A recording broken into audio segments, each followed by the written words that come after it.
Boa tarde a todos, que Jesus nos abençoe, que a nossa noite, nossa tarde seja de muita luz, de muitas bênçãos, de muita paz e com certeza será de muito aprendizado.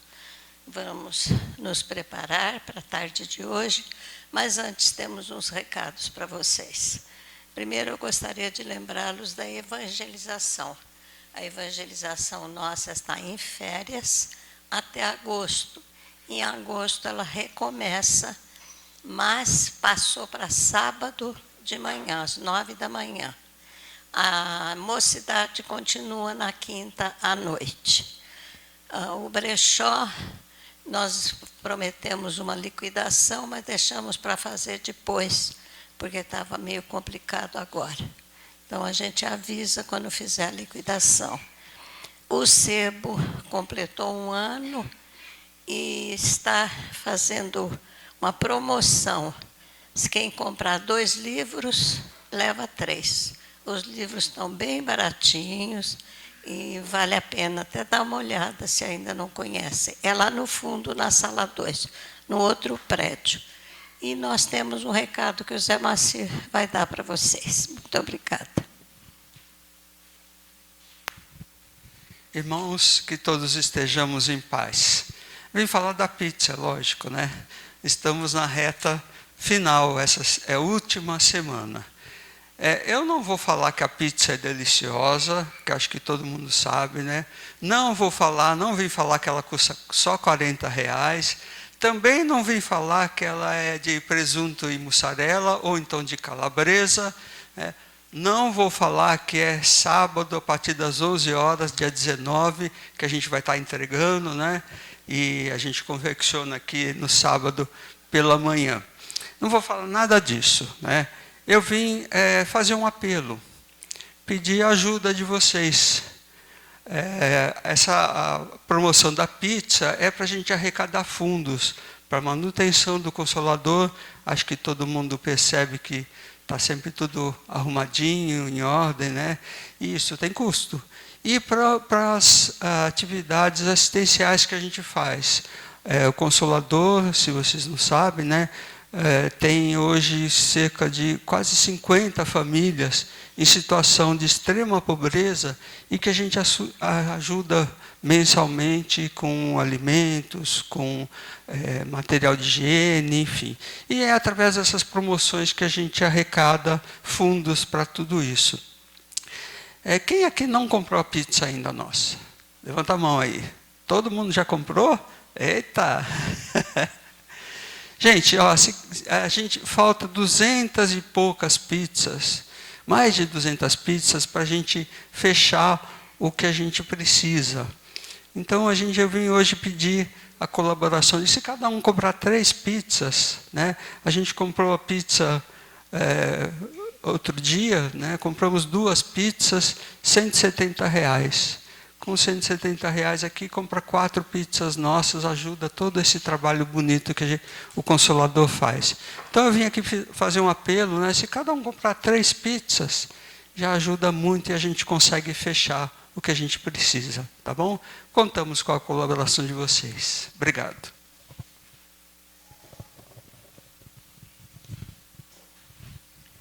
Vamos nos preparar para a tarde de hoje. A Suzy vai nos trazer o noturno número 2 de Chopin. Depois, a Cláudia fará a poesia, a Sônia a prece inicial, e a palestra está a cargo do nosso amigo Álvaro, que depois falaremos sobre ele. Vamos, então, pedir a Deus que nos abençoe agora e sempre. Que assim seja.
Boa tarde a todos.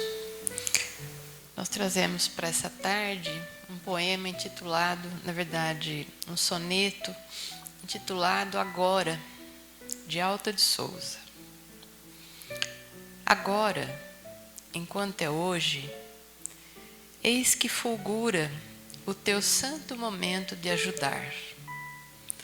Derrama em torno compassivo olhar, estende as mãos aos filhos da amargura. Repara, aqui e além, a desventura caminha ao léu sem pão, sem luz, sem lar. Acende o próprio amor, faze brilhar a tua fé tranquila, doce e pura. Agora, eis o minuto decisivo. Abre o teu coração ao Cristo vivo. Não permitas que o tempo marche em vão. E ajudando e servindo sem cansaço, alcançarás, subindo passo a passo, a glória eterna da ressurreição.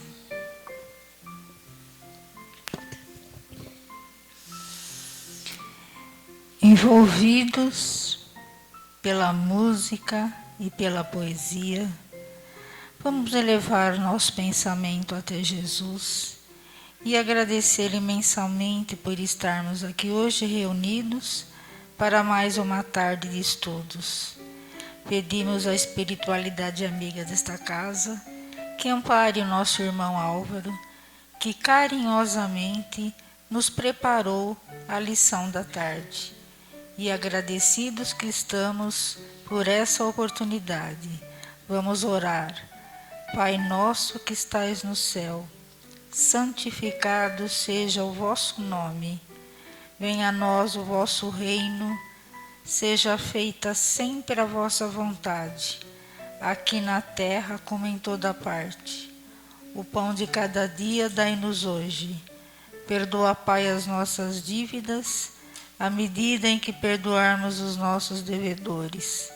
E não nos deixeis cairmos em tentações, mas livra-nos, Senhor, de todo mal, que assim seja.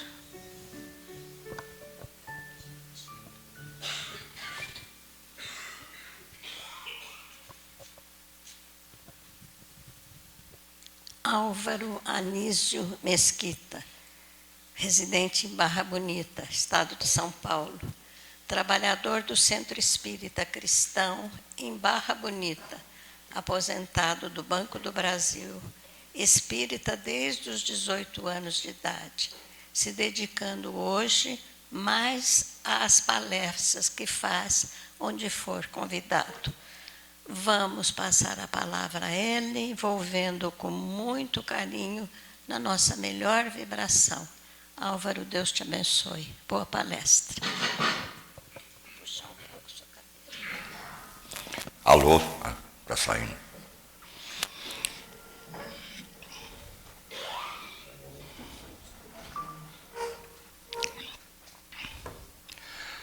Boa tarde a todos. É um grande prazer estar de volta aqui nessa bela cidade de Araraquara.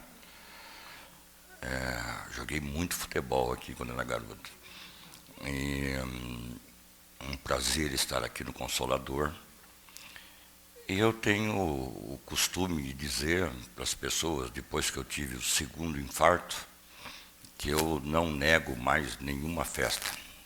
Para onde eu sou convidado, eu vou.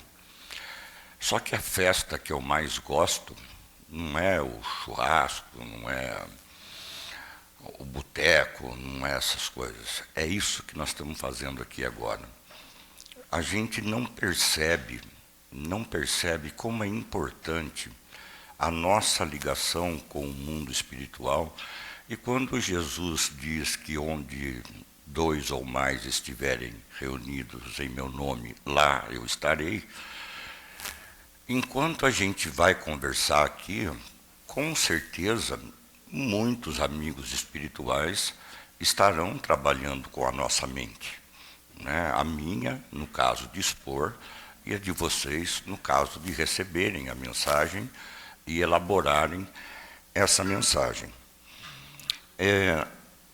Na verdade, eu queria dizer que o sofrimento e a infelicidade não fazem parte do roteiro de Deus. Por isso, o nome da palestra, o título da palestra é Não há infelicidade nas leis divinas. Veja bem, eu não vou dizer que vou fazer uma palestra, mas defender uma tese. Tá? Que nós vamos pegar 10 elementos da doutrina espírita, mostrando o nosso quadro evolutivo, mostrando como nós podemos chegar à felicidade. E a ideia de que não há infelicidade nas leis de Deus é uma ideia muito interessante, porque nós temos que pegar que para Buda, Buda divide em 3 partes o sofrimento. E a primeira parte Buda denomina o sofrimento do sofrimento. Uma coisa que só acontece no reino hominal. Com os animais não têm o sofrimento do sofrimento. Um animal, se perder uma perna, ele vai se virar, ele vai dar um jeito de andar com 3, mas ele tem o sofrimento de não ter uma perna, só. Nós não. Como nós temos a capacidade de raciocínio, e isso tem o lado bom e o lado ruim, tem hora que nós nos amamos, mas tem hora que nós temos dó de nós. E esse sentimento não é nada bom para ninguém. Um ser humano, se perde uma perna, por exemplo, ele provavelmente adquira um segundo sofrimento, que é o sofrimento do sofrimento de não ter uma perna. Então, eu tenho o sofrimento de não ter a perna, e sobre esse sofrimento eu jogo o sofrimento de, como eu sofro, porque eu já sofro por não ter uma perna. Deu para ficar claro isso?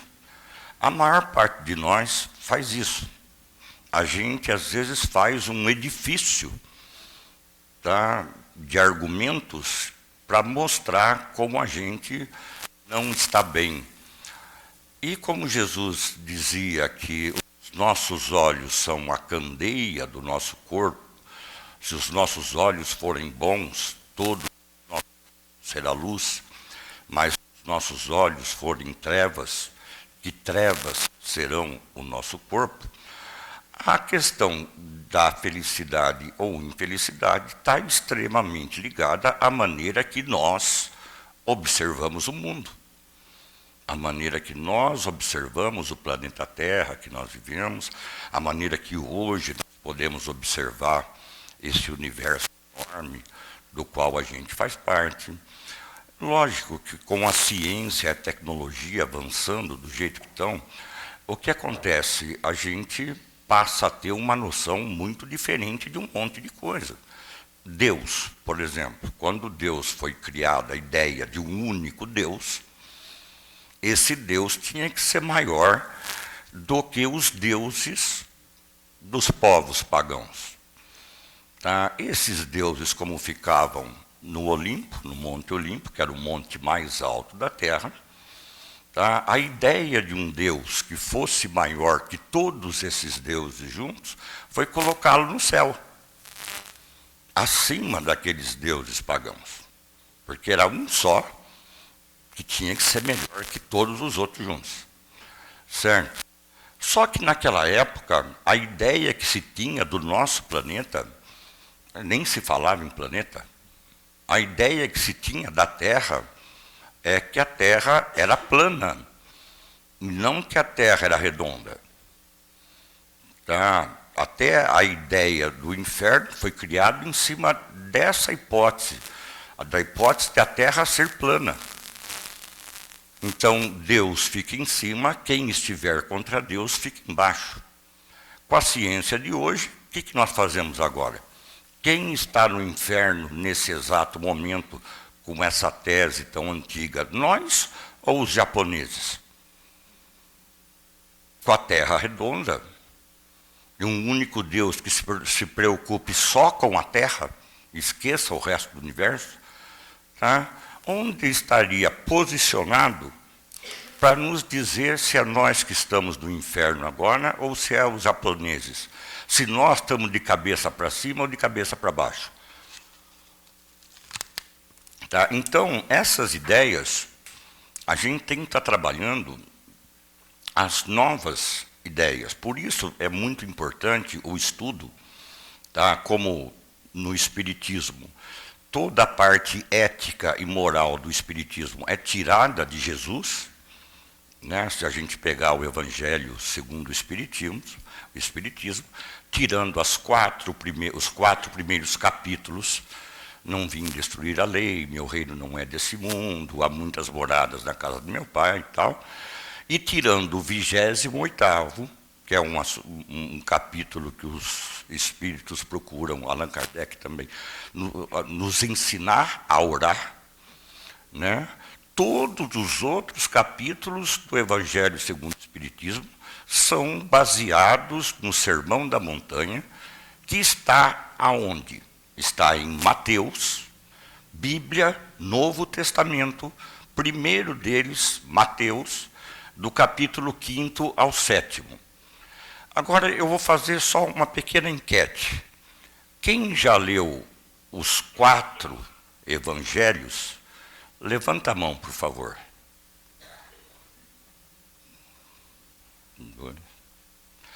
3 pessoas levantaram a mão, tá? Então, nós nos dizemos cristãos sem realmente conhecer quem é o Cristo. Porque, historicamente, o que nós temos de Jesus é uma frase do Flávio Josefo, que era um historiador contemporâneo de Jesus, tá? E uma frase que até 1940 e pouco aí, a gente não tinha certeza se ela era verdadeira ou se os cristãos podiam ter mudado os textos, o texto nossa, agora perdi o nome dele, do Flávio Josefo. Agora a gente tem uma comprovação científica de que aquele texto é original, mas ele também causa polêmica, porque Flávio Josefo diz uma coisa muito importante. Nessa época existia um homem chamado Jesus. Se é que podemos chamá-lo de homem, tais as maravilhas que ele faz. Tá? Então, o que aconteceu, por exemplo, a Trindade, a Santíssima Trindade, vem desses dizeres, porque a Igreja Católica foi criada no ano 364 depois de Cristo, por Constantino, que era imperador de Roma, que é uma história também um pouco obscura, tá? Porque, de repente, os cristãos eram perseguidos, né? No começo, os cristãos perseguidos, e, de repente, um imperador lá fala, não, agora nós vamos ser cristãos, agora nós vamos acreditar num único Deus, tá? E o mestre desse Deus é Jesus. Certo? Chegou no ano seguinte, já deu encrenca, porque Jesus fazia milagres. Jesus fazia coisas que nós não conseguíamos fazer. Tá? Então surgiu a ideia de alguns homens da igreja nascente naquele período, de que Jesus poderia ser Deus. Aí nós teríamos um Deus na terra, um Deus no céu. Tá? Infelizmente, quem, na votação dessa ideia, Jesus é Deus ou não, ganharam a votação aqueles que diziam que Jesus era Deus. Então vejam bem, a Santíssima Trindade, quando Martim Lutero saiu da Igreja Católica, como a Santíssima Trindade foi criada no ano de 365, um ano depois da criação da Igreja Católica, tá? A Santíssima Trindade é uma criação humana, não divina.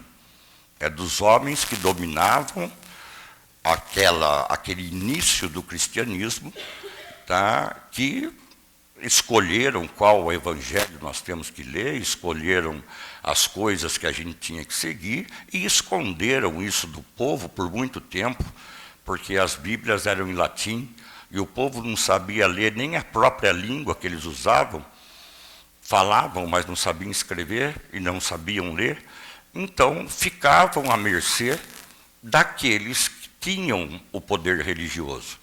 E o mesmo acontece com nós espíritas, quando nos dizemos cristãos espíritas e não entendemos quem é Jesus. Tá? Porque para nós, na literatura espírita, está claro que Jesus não é Deus.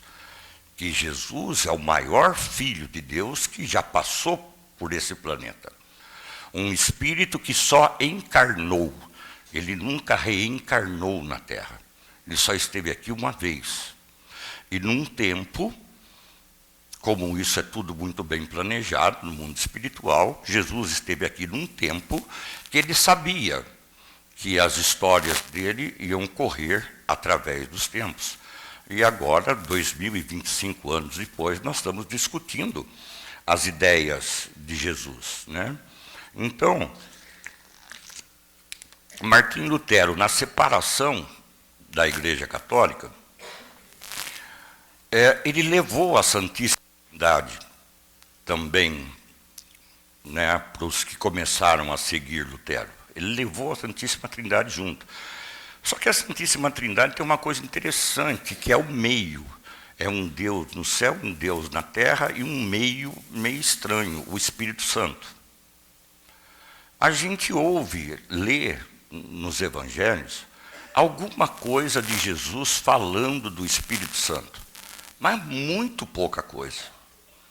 Quem usava a palavra Espírito Santo era João, não o João Evangelista, o João Batista, que foi morto quando Jesus estava começando o seu trabalho aqui na Terra.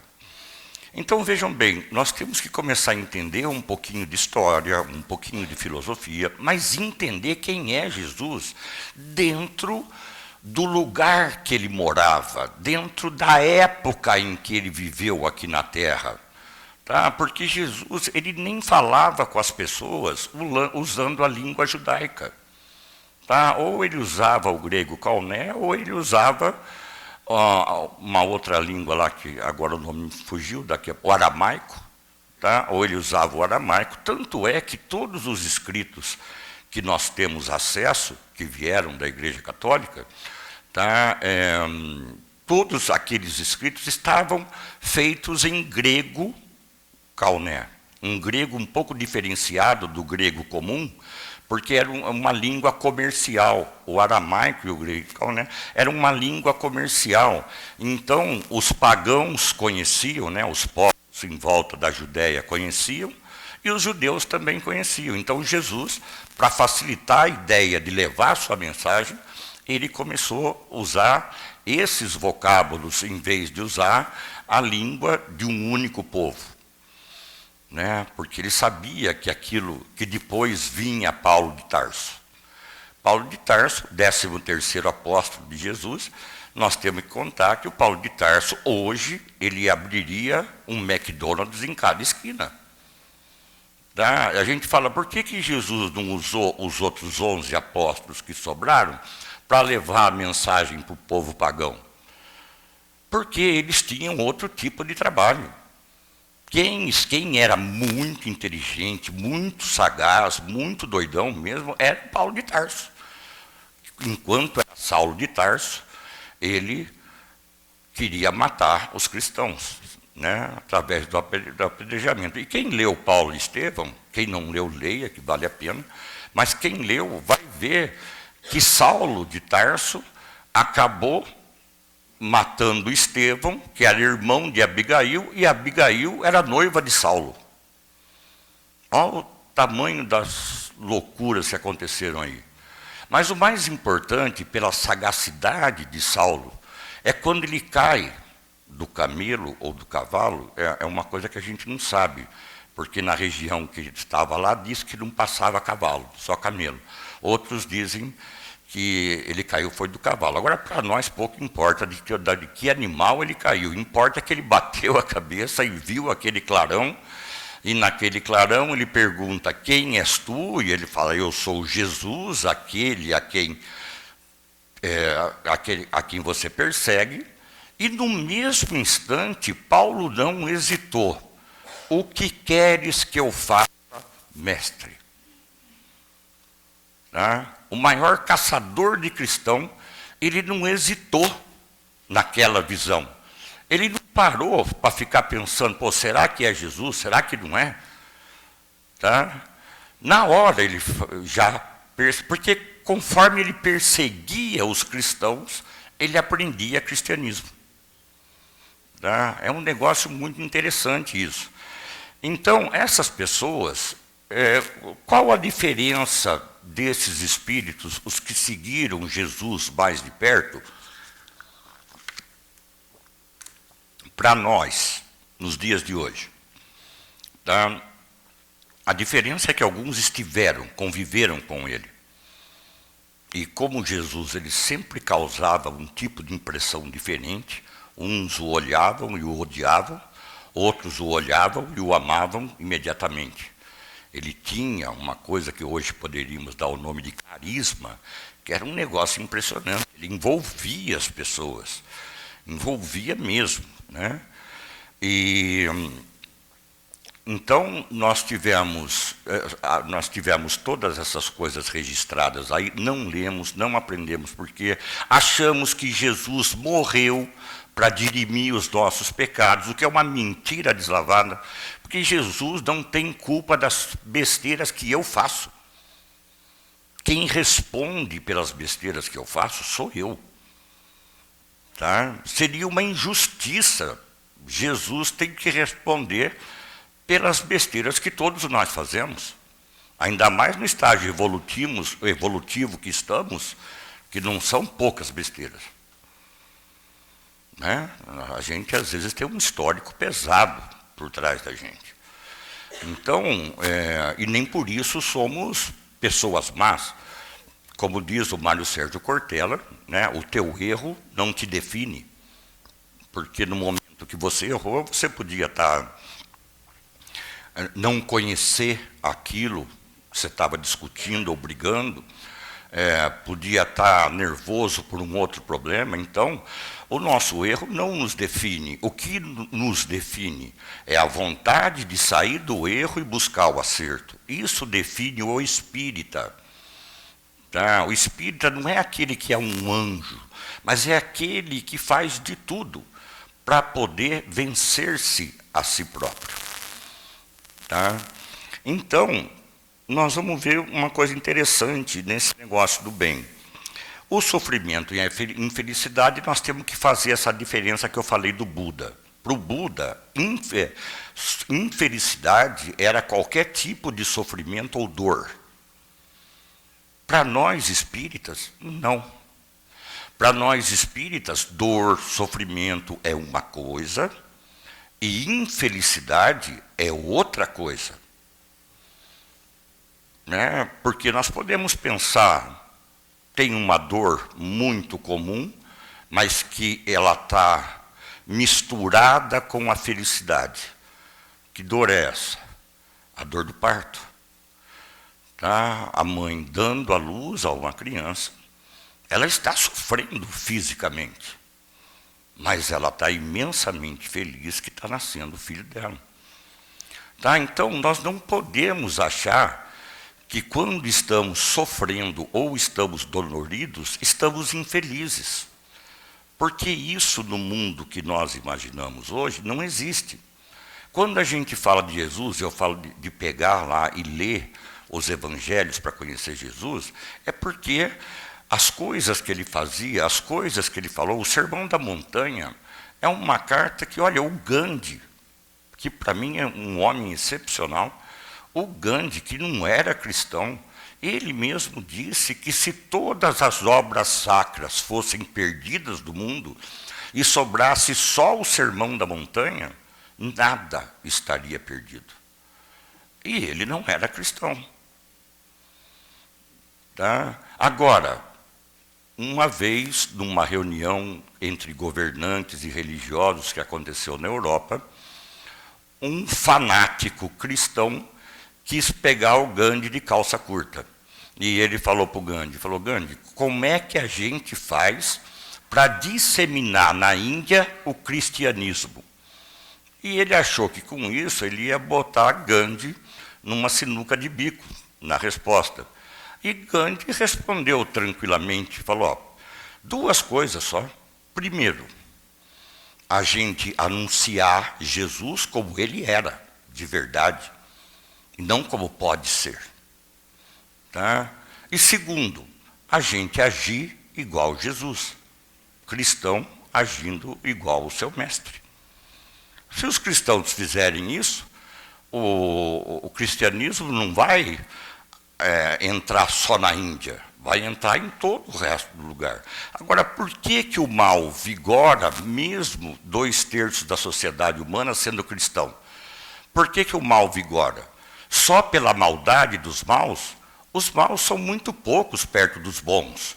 A maioria de nós aqui somos pessoas boas, com defeitos de caráter. E por isso estamos aqui reencarnados, para trabalhar, através das experimentações, esses defeitos de caráter e crescer cada vez mais. Nós não podemos esquecer nunca que a grande luta de um cristão, de um espírita também, justamente por seguir Jesus, é melhorar-se. A gente tem muito essa ideia da caridade para fora, que é super importante, mas nós temos pouca ideia da caridade para conosco. Quando nós lemos o Evangelho, ou alguma ideia nova pinta, ou a gente nota que tem que mudar de caminho, mudar de rumo, tentar outra vida, a gente vai percebendo que é experimentando a vida que nós vivemos a vida. Significa, então, que só amando é que nós conseguiremos amar. Não tem outro caminho. Não se aprende amor sem treinar amor. Por isso a gente já nasce numa família. Nem sempre é a que a gente quer, mas é a que a gente precisa. E aí começam os rolos. Tá? E outra coisa importante, nós precisamos nos posicionar num sentido muito importante. Que Jesus nós gostamos? Que Jesus nós seguimos? O crucificado, morto, todo ensanguentado, todo arrebentado, pregado numa cruz, com pregos desse tamanho? É esse Jesus que nós seguimos? Ou é o Jesus que ressuscitou, que renasceu no domingo? Qual o Jesus que nós seguimos? O da dor? Ou o da alegria, da renascença, de voltar a viver? Tá? Paulo de Tarso mesmo diz que se Jesus não ressuscitasse, vã seria a sua filosofia. O fato de Jesus voltar só mostrou para nós uma coisa super interessante, que aí eu acho que os espíritas levam uma certa vantagem de poder estudar os conceitos da reencarnação. Tá? Porque a volta de Jesus, ele faz a gente perceber que existe vida após a vida, e não morte após a vida. A ressurreição de Jesus faz a gente perceber que o amor venceu todos aqueles sacerdotes judeus, todos os ditadores romanos. Tá? A ressurreição de Jesus botou toda essa conversa no bolso. Tá? E vejam, e ele tinha seguidores diretos dele, Tomé, por exemplo, que ele tem que falar para Tomé, coloca o dedo na minha chaga. Porque Tomé, mesmo vendo Jesus inteiro ali, ele não acreditava.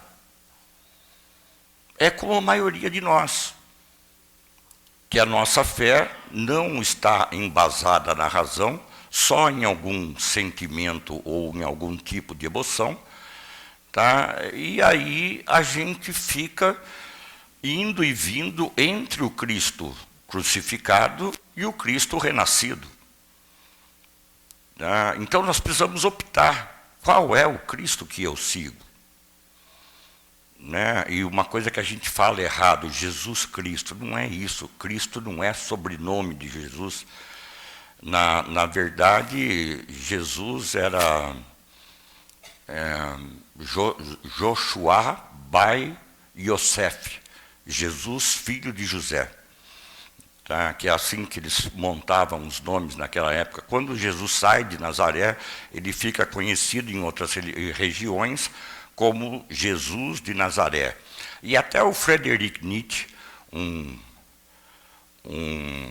escritor muito inteligente, mas ateu, de carteirinha, e além de ser ateu, era negativista, ele comete um erro no livro Assim Falava Zaratustra, que foi um livro meio complicado, que lá dizia que Deus estava morto, que agora nosso Deus é a razão e a ciência e pronto.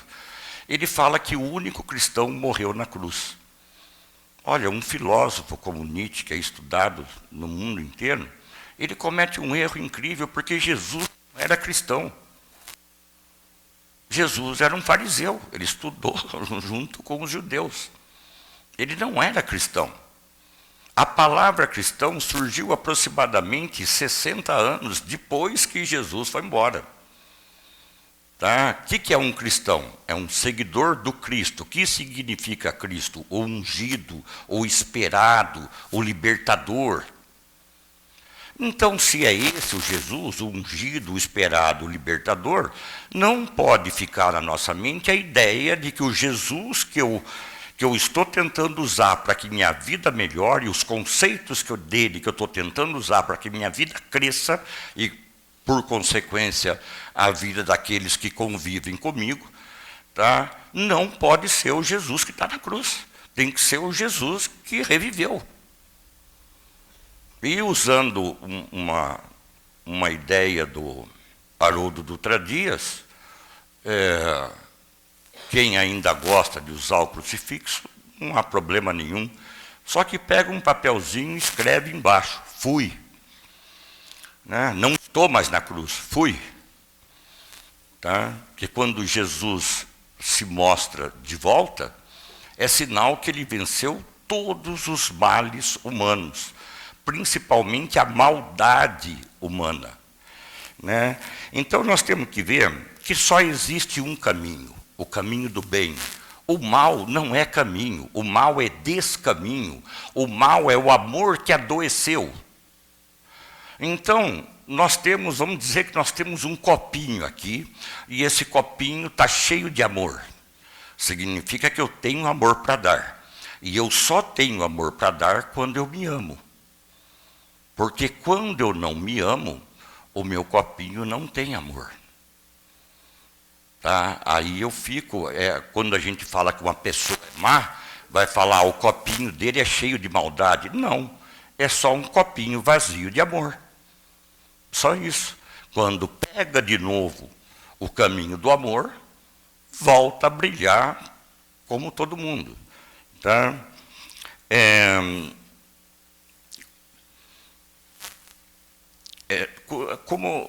Como isso aqui foi embasado num seminário do Jorge Larrat, é lógico que eu não tenho a mesma capacidade que ele para passar alguma coisa, e eu usei uma pequena parte de um seminário que ele fez para a gente fazer esse trabalho que estamos fazendo hoje.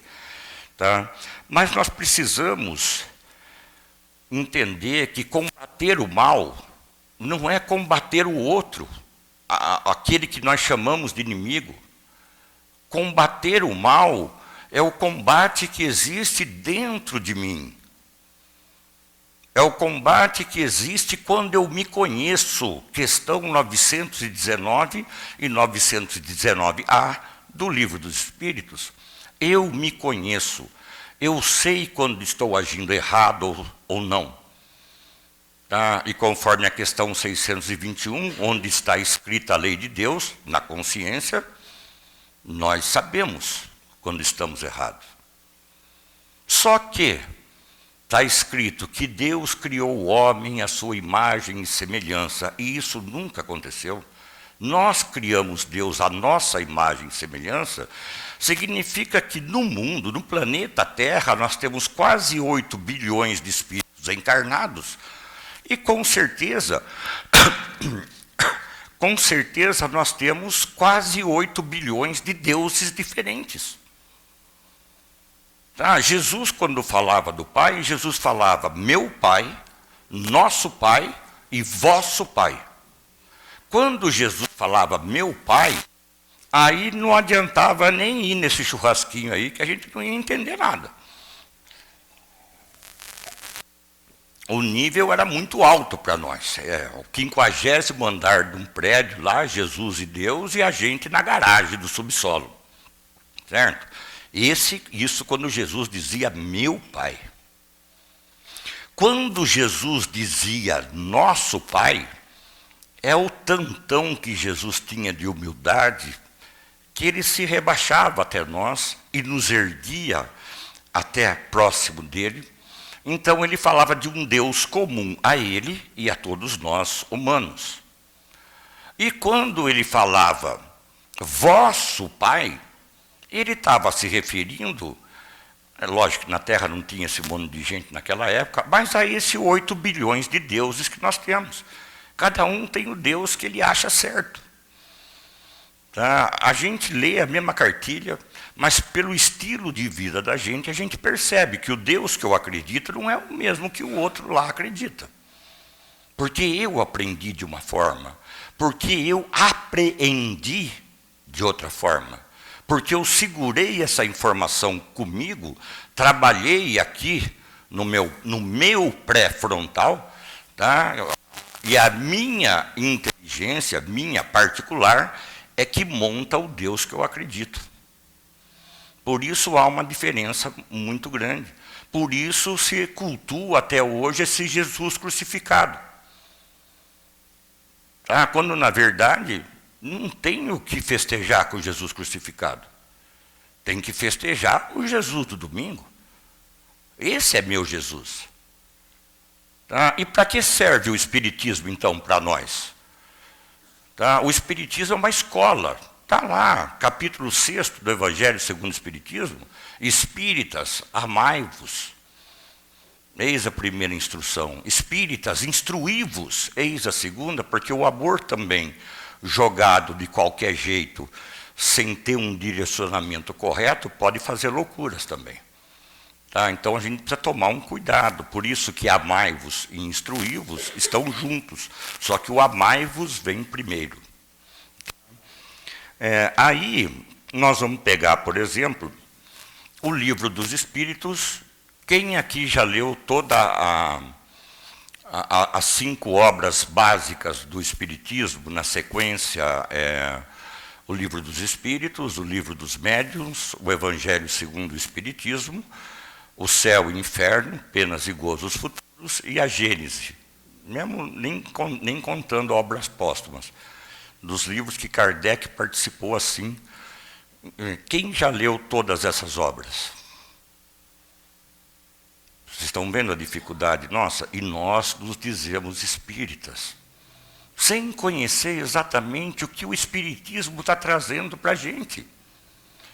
O Espiritismo, ele não está aqui para fazer espírito subir e descer como se a Terra fosse um aeroporto de espírito. Nada disso. Tá? O Espiritismo está aqui para mostrar que nós somos um espírito, hoje ocupando um corpo. E que existe uma ligação enorme entre nós e o mundo espiritual. Aliás, o mundo material poderia não existir, que o mundo espiritual continuaria a existir sem problema nenhum. Tá? Então, quando nós pegamos o Livro dos Espíritos, o primeiro livro lançado em 1957, a primeira edição com 800 e poucas perguntas, e hoje já mais completo, né, com 1018 questões. Quando foi lançado, a nossa doutrina é muito nova, muita gente não conhece, fala do Espiritismo sem ter a menor ideia do que está falando. Né? Então, que nem uma vez uma pessoa por telefone falou para mim, era de uma outra religião que, para eles, espírita, se não for o próprio demoninho, é irmão do demoninho. Então, aí ela me disse o seguinte: eu li Chico Xavier. Eu falei, comecei a pensar, você leu Chico Xavier? Li. Falei, você tem certeza que você leu Chico Xavier? Tenho, eu li Chico Xavier. Agora, alguém de vocês pode me mostrar uma única obra do Chico Xavier que foi editada, que tem a assinatura do Chico Xavier e não de um espírito comunicante? Não tem nenhuma. Então, a pessoa que estava naquele embate comigo, ela estava falando de uma coisa que ela ouviu falar, que ela não tinha a menor ciência do que é. Chico Xavier nunca assinou um livro. São os espíritos. Se ela me falasse, eu li Meimei, eu li Irmão X, eu li André Luiz, né? Daí por diante, eu li Emmanuel, tudo bem.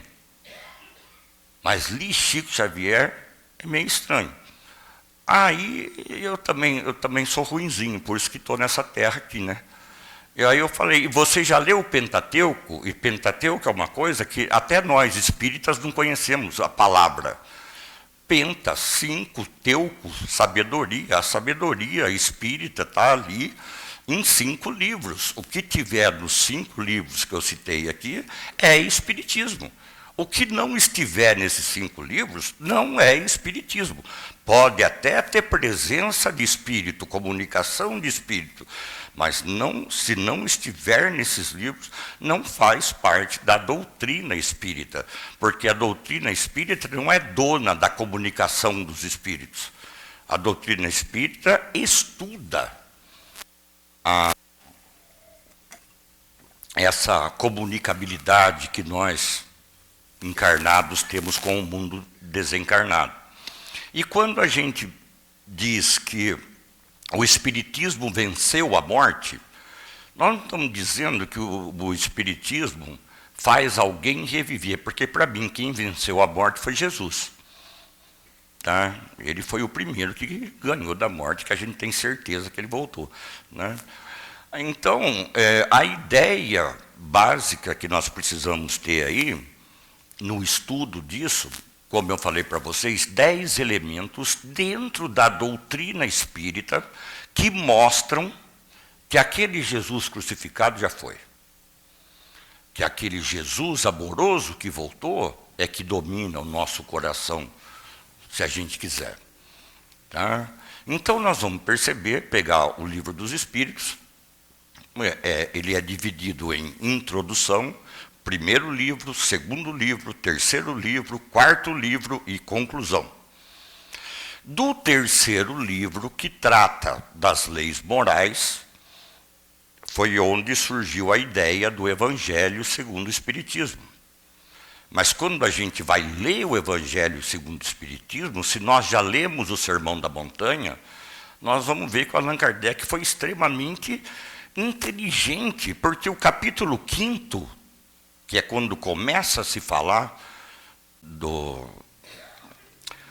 de Jesus ali, das palavras do Sermão da Montanha, quando começa a falar, Jesus ele não coloca primeiro a primeira bem-aventurança, são 9 bem-aventuranças que abrem o Sermão da Montanha. 2 são de tomar cuidado, isso mais voltado aos seguidores mais próximos dele, mas 7 são instruções que Jesus nos deixa de aprendizado.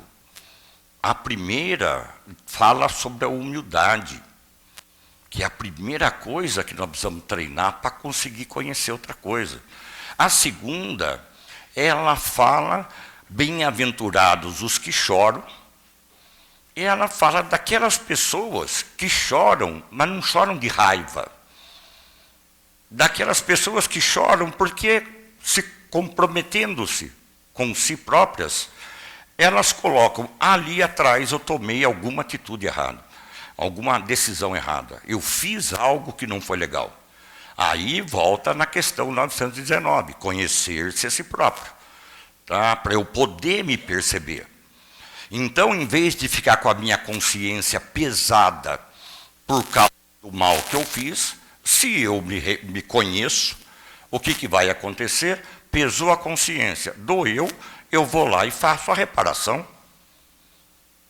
que é o único jeito que nós temos de limpar algumas coisas que nós fizemos. Só que nós temos que tomar um cuidado nisso danado, porque nós temos que pegar um pedaço de pau e ficar batendo pregos nele, e chegar um dia a gente se arrepende de ficar batendo pregos nele, a gente vai lá e arranca os pregos, tudo voltou ao normal? Não.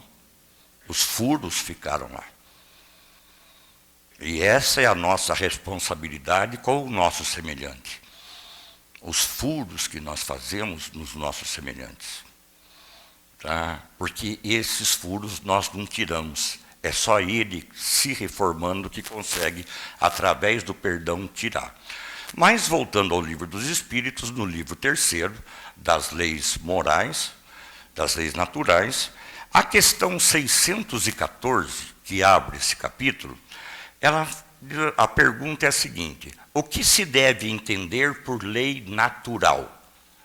Resposta dos Espíritos: a lei natural é a lei de Deus. Ela é a única verdadeira para a felicidade do homem. Ela lhe indica o que deve ou não fazer, e ele, o homem, só é infeliz quando dessa lei se afasta. Todos nós espíritas sabemos que a ideia da lei natural de Deus é o amor. Então, não temos outra saída. Segundo essa questão do livro dos Espíritos, como ele narra aqui, é a única verdadeira para a evolução do homem. Única. Significa que todas as outras estão erradas. Ou nós aprendemos amor e crescemos, ou vamos ficar embaçando uma encarnação atrás da outra aqui na Terra, tá? Sem sair do lugar. A chamada síndrome de Gabriela, não é? Eu nasci assim, eu cresci assim, eu vivi assim, vou ser sempre assim. Gabriela reencarnou, nasci assim, cresci assim. Pô, até quando vai isso? No livro Plenitude, Joana de Ângeles fala: economiza a encarnação. A gente economiza de tudo, não economiza de tudo? Mas a gente não economiza a encarnação. Por quê? Porque a gente vem numa encarnação aqui na Terra e faz exatamente o que fez na passada. E na próxima, acaba fazendo exatamente o que fez na presente. E nós vamos entender por que isso, né? Nós vamos entender dos 10 elementos da evolução, segundo o Espiritismo, tá? E essa linha eu puxei do Jorge Elahá, de um seminário dele, muito mais longo que isso. Mas essa linha que o Jorge Elahá colocou, ela é incrível. Qual é o primeiro elemento da evolução do espírito? Nós sabemos, Leon Denis já dizia, contemporâneo de Kardec, já dizia: o mineral se vegetaliza, o vegetal se animaliza, o animal se humaniza e o homem se diviniza. Nós temos até a pergunta 540 do Livro dos Espíritos, que fala do átomo ao arcanjo.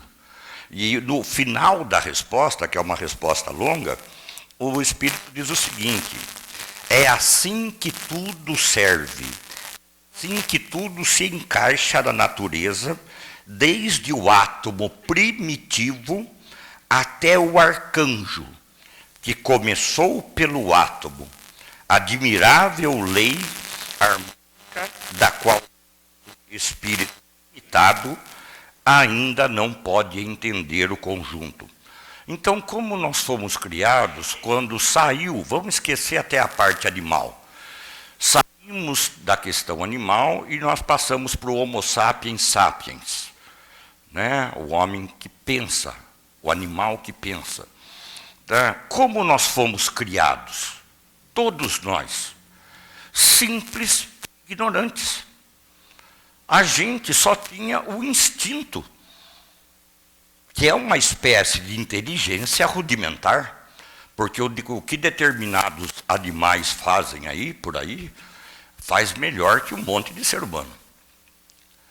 Certo? O amor que um cão tem pelo seu dono, às vezes não dá para comparar o amor que o esposo tem pela esposa. Tá? E baseado no instinto ainda. Né?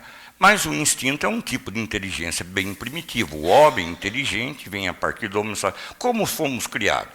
Simples e ignorante. Tanto é que no livro dos Espíritos, essa nossa criação, ela está na questão 115, na questão 121, na questão 133, na questão 634 e na questão 1006.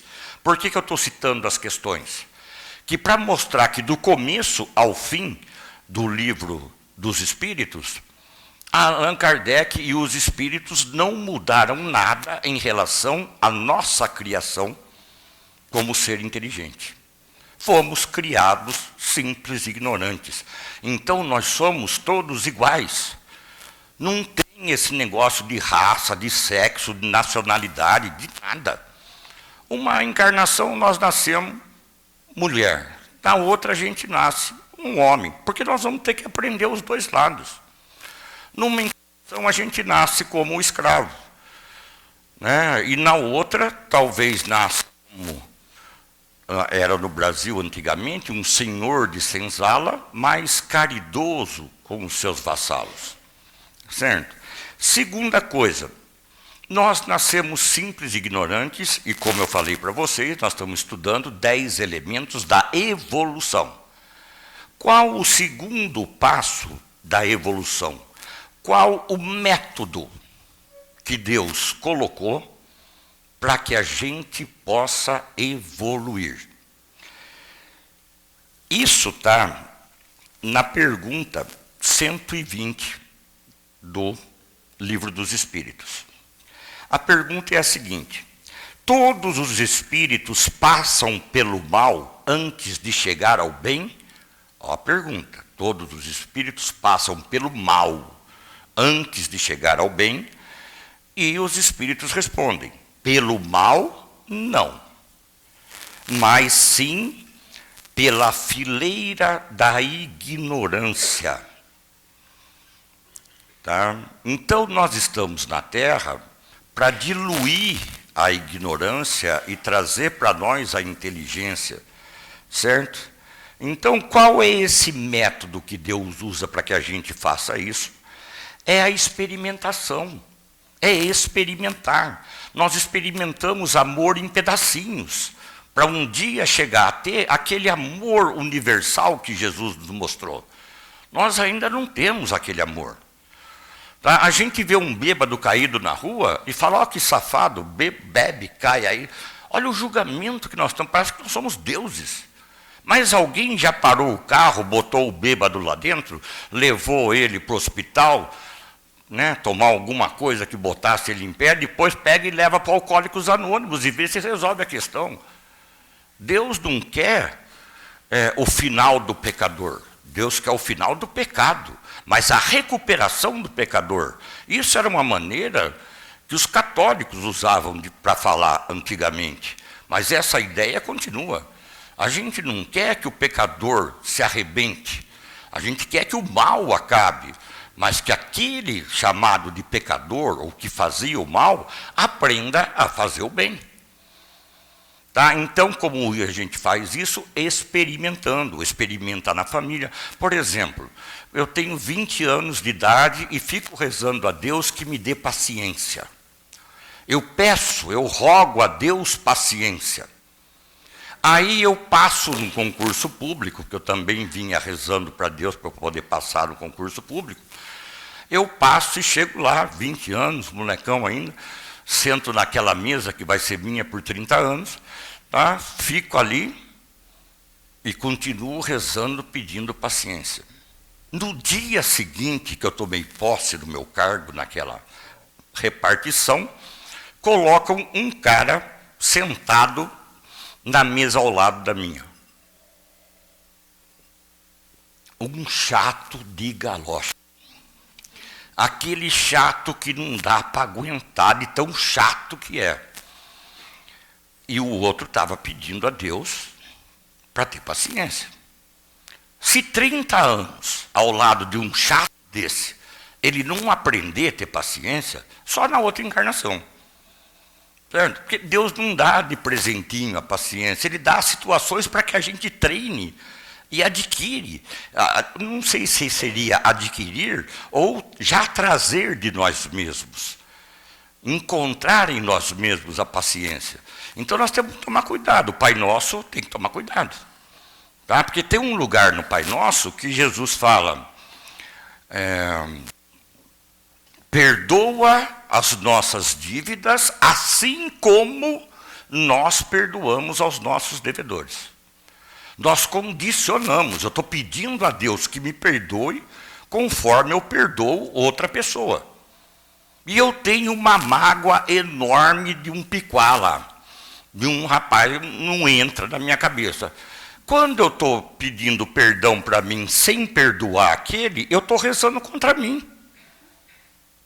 Certo? Porque se eu condicionei, né, me perdoe assim como eu perdoo, está condicionado.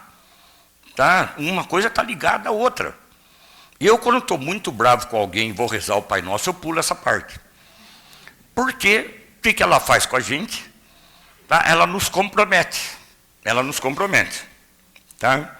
E o método, como ele fala, é a experiência, né? E a experiência é o segundo. Nós pegamos, por exemplo, Ariano Suassuna, né? Dramaturgo, escritor, poeta, um homem super inteligente, que desencarnou há mais ou menos 10 anos, e ele conta que uma situação lá, ele ia de um estado a outro, lá no Nordeste, e ia de carro. E uma pessoa lá foi encher os picuá dele, porque todo mundo achava que ele não gostava de andar de avião. Mas ele não gostava de andar de nada, ele gostava de andar a pé mesmo. Tá? Ele não gostava de nenhum veículo para andar, porque para ele tudo era perigoso. Aí o cara falou, mas você vai por essas estradas que tem aí, o carro cai no buraco, você acaba morrendo.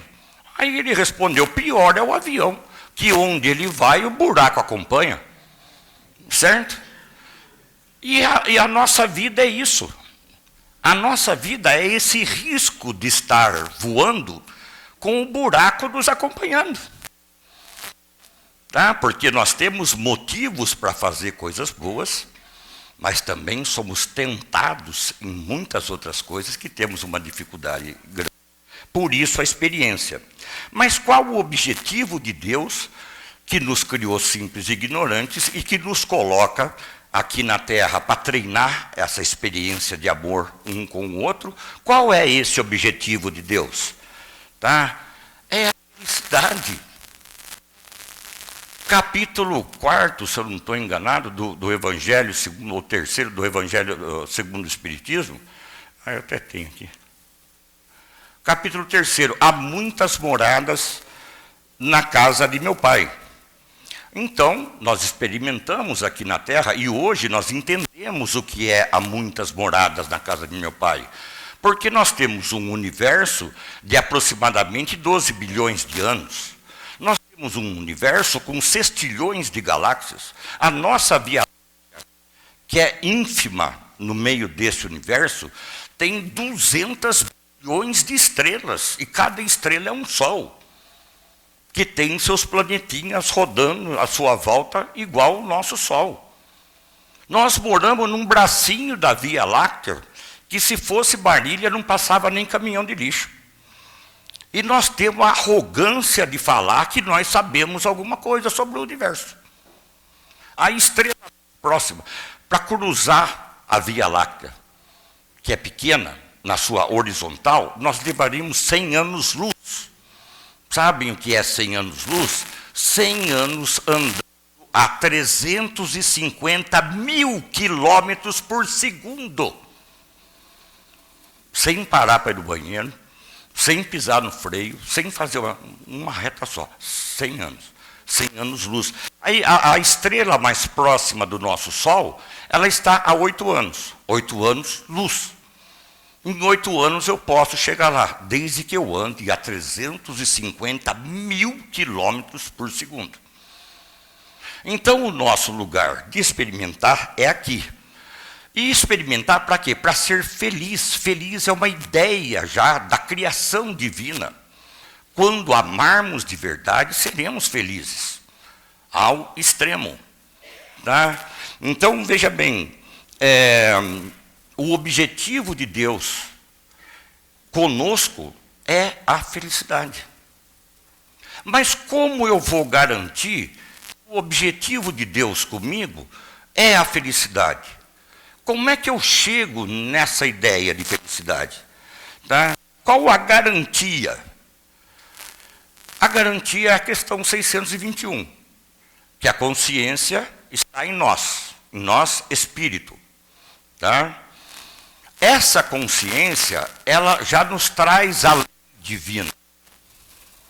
E conforme nós vamos ampliando a consciência, nós vamos trabalhando melhor na lei divina. Tá?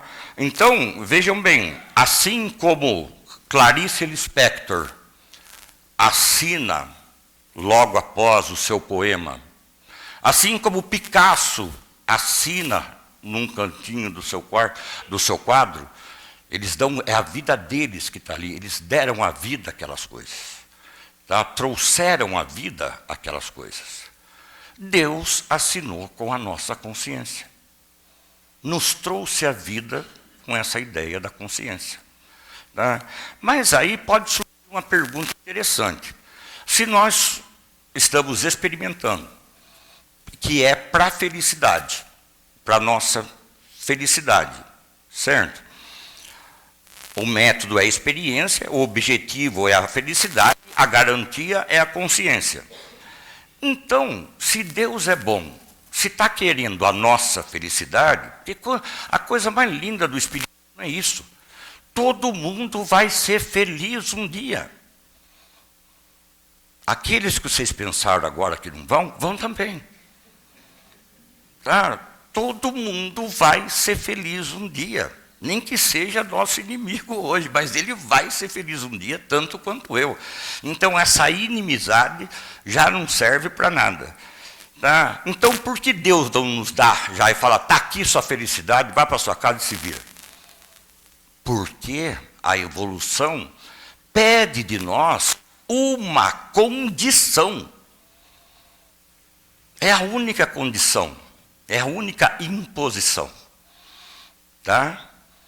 Nós temos um filósofo brasileiro chamado Zezé de Camargo, que canta, é o amor, não é?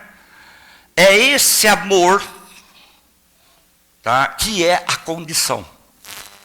É esse amor que é o rio que vai banhar, ou o lago que vai banhar todas as minhas experiências terrenas. Desde que eu esteja concentrado que esse é o caminho. Depois, nós vamos ver que tendo essa condição, depois outra. Nós temos que pensar que o amor é a síntese do nosso encontro com Deus. Nós temos que entender que o amor é o antídoto do sofrimento. Se a gente amar, não vai sofrer, porque não vai ficar exigindo. Quem ama, dá, não pede. Certo? Aí a gente continua, então. Né?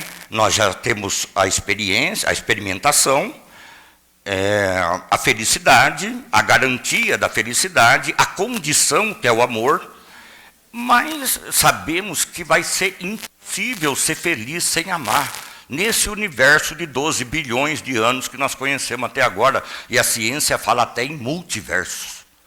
Certo? Então, vejam bem, nós estamos aí, através do tempo, indo aí.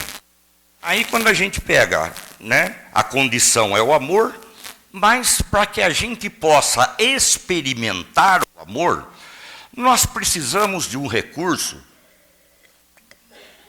que nos foi dado por Deus, um recurso inesgotável. Tá? Um recurso que nós temos como usar encarnados ou desencarnados. um recurso que nós chamamos de quarta dimensão aqui na Terra, quando a gente estuda física, no segundo ou terceiro colegial da minha época, né, as 3 dimensões na geometria espacial, que era a matéria de matemática, pelo menos na minha época, e a quarta dimensão é o tempo. Eu preciso de um determinado tempo para executar uma determinada ação. Tá? Então, qual o recurso que Deus nos dá? O tempo. Nós evoluímos um pouco encarnados, e se estivermos com a cabeça pronta para isso, evoluímos desencarnados também, que dá para evoluir desencarnado.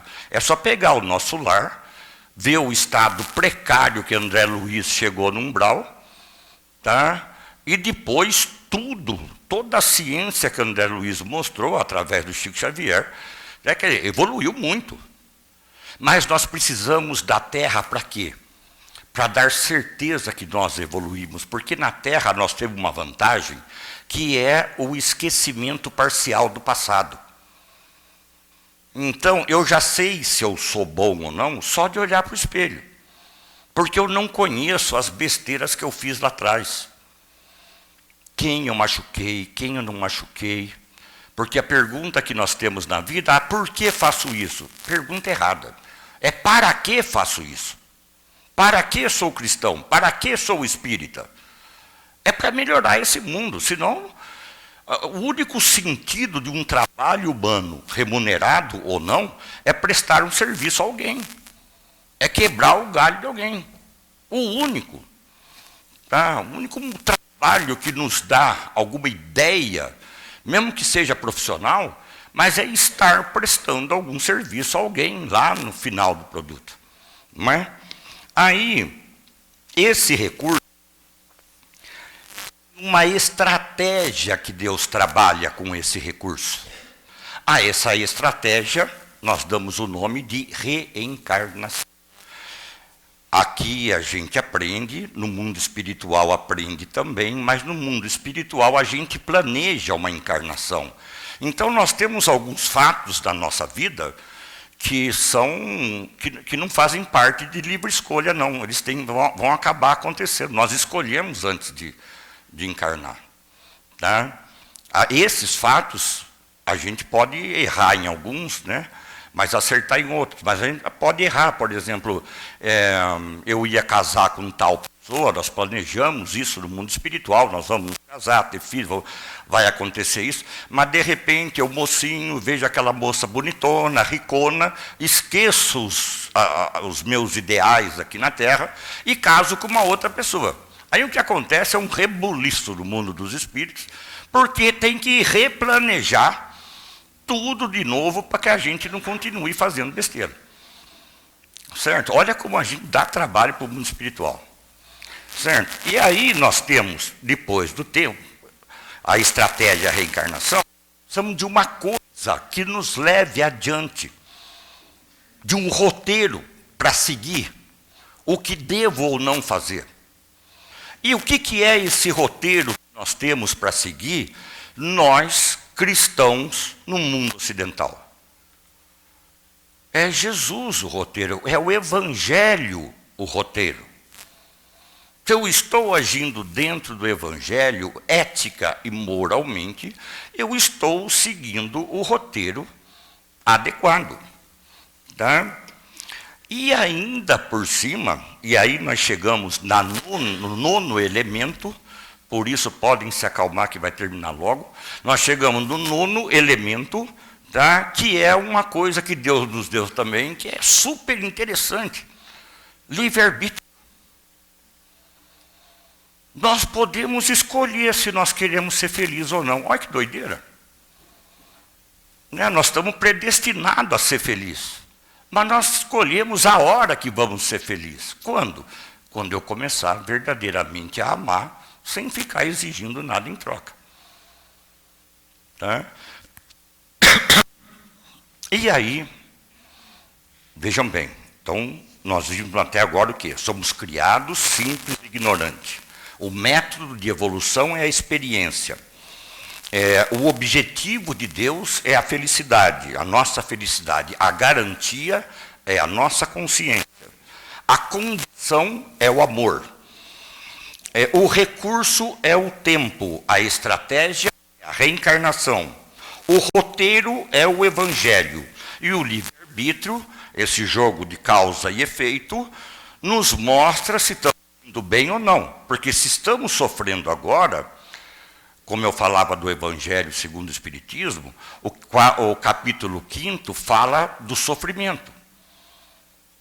E nas bem-aventuranças, o que fala sobre o sofrimento é a segunda bem-aventurança. Kardec inverteu o processo aí. Por quê? Porque o capítulo 5º, que fala sobre a dor, é o maior capítulo do Evangelho do Espiritismo. Tá? E o menor capítulo do Evangelho segundo o Espiritismo vem logo após o 5º, então é o 6º, que chama o Cristo Consolador.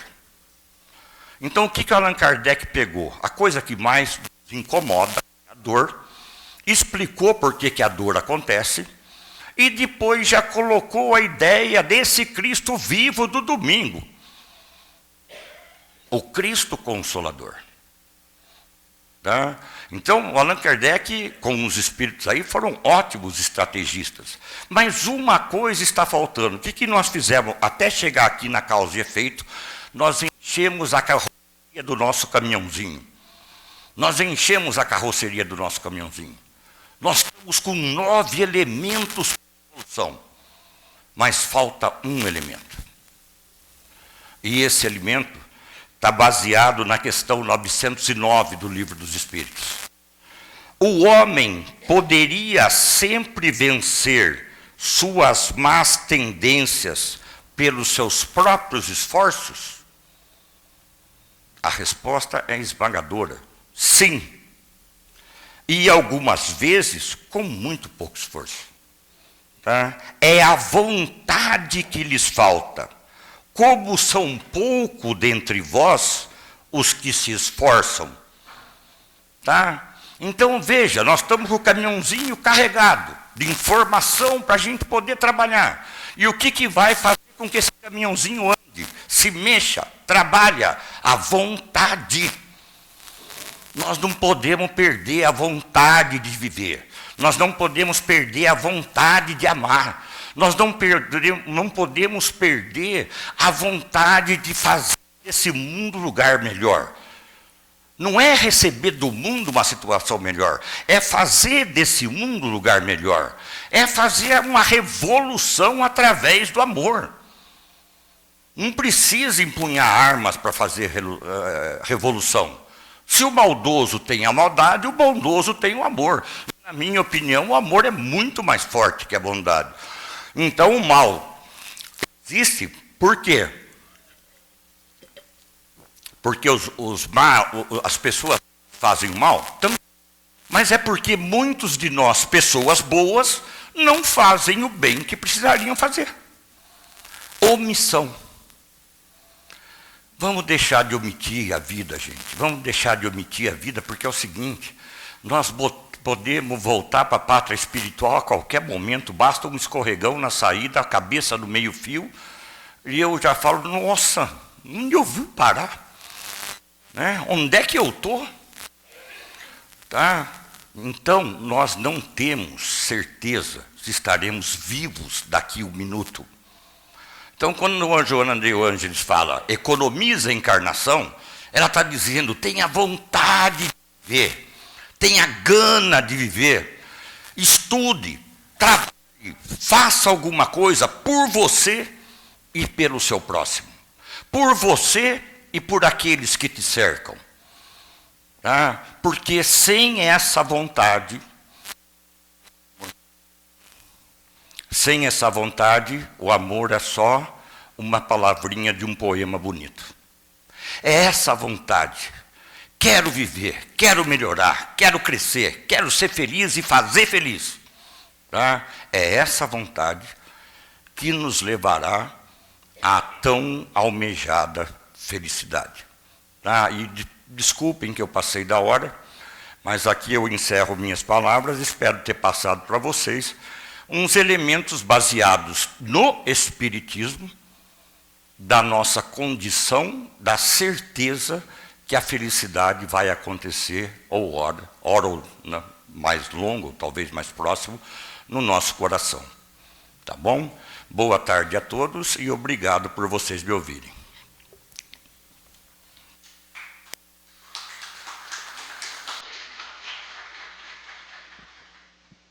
A gratidão é nossa. Muito obrigada, Álvaro. Deus te abençoe sempre. Continua firme nos seus estudos e vá em frente.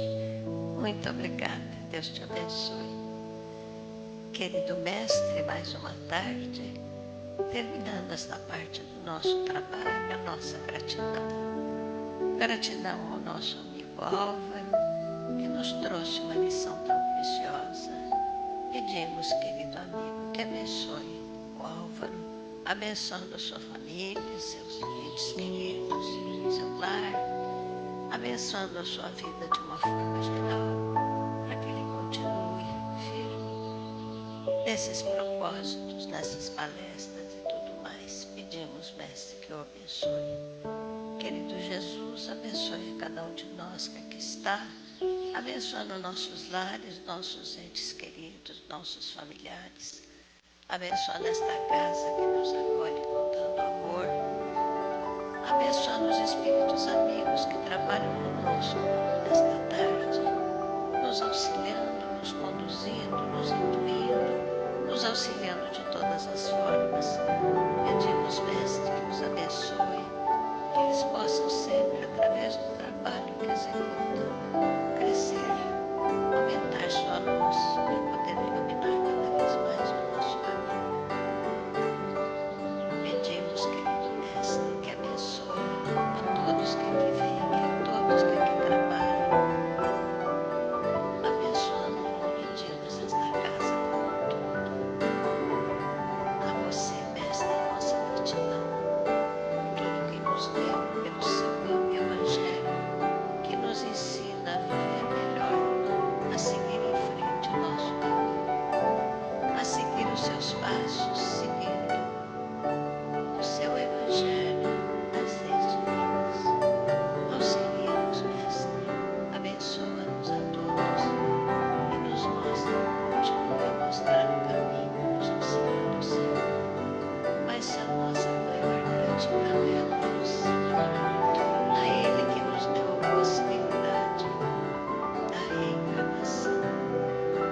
Bendita a forma de nos fazer felizes, porque com essa reencarnação, a cada um passo a mais, até alcançarmos o melhor, até chegarmos mais perto, alcançando o reino de Deus. Agradecemos imensamente a Deus pela reencarnação e por todas as oportunidades que nos deu. E a Ele também pedimos que abençoe todos nós aqui presentes, abençoando todos os nossos também. E agradecidos, gostaríamos de orar a Deus, nos reunir num só coração e num só pensamento, para dizer a Ele esta nossa enorme gratidão, para mais uma vez pedir que nos abençoe e dizermos a Ele de todo o nosso amor, oramos reunidos num só pensamento, num só coração. Pai nosso que estais no céu, santificado seja o nosso nome. Venha a nós o nosso reino, seja feita a vossa vontade, assim na terra como no céu. O pão nosso de cada dia nos dai hoje. Perdoai as nossas dívidas, assim como perdoarmos aos nossos devedores.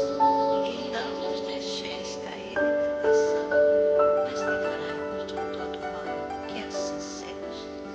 Querido mestre, continue a estar conosco, que possamos receber os nossos lares refeitos, levando conosco a certeza da sua presença sempre entre nós, e pedimos, querido Jesus, permita que esteja